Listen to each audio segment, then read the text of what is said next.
So far, what we've accomplished is we've branded our site slightly, and we've also improved the speed at which we can navigate around the administration area. Now, the way the homepage works by default in Drupal is that it gathers any content that we create that's marked Display on Homepage. In practice, this can kind of be a hodgepodge. So something that's good to do early on is to create a Coming Soon page until we create a full-on homepage. So let's do that. So I'm going to go to Content, Add Content, and there's two content types. I'm going to select Basic Page.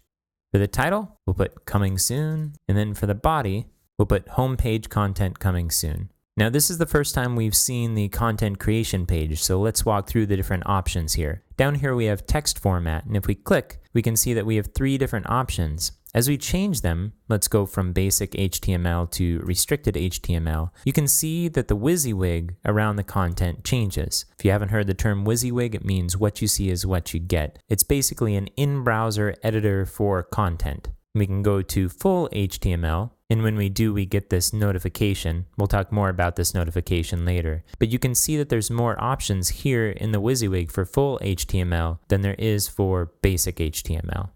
We'll talk in depth about how this WYSIWYG works and how to configure it toward the end of this series. To the right are a set of options that are optional. At the very top, it tells us some information about when the content was last saved, who the author is, and we can create a new revision. We'll talk a bit more about revisions later, but Drupal can save snapshots of content at different points in time that you can revert to later.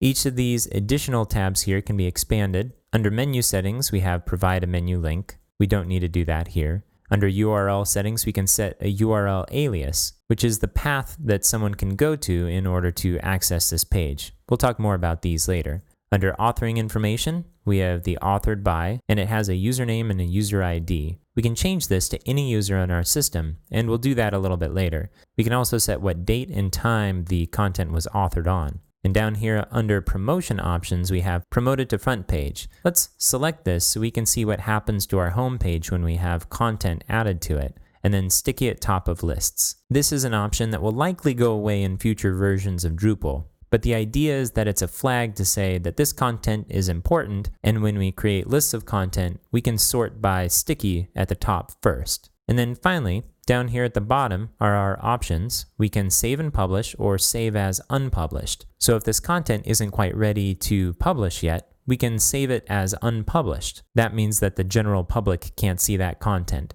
And then we have preview, which will allow us to see our content in context before we publish it. Let's go ahead and click preview. So this is what the page would end up looking like. Pretty simple. We can go back to editing the content where we can publish it here, and let's click save and publish. So here's our Coming Soon page.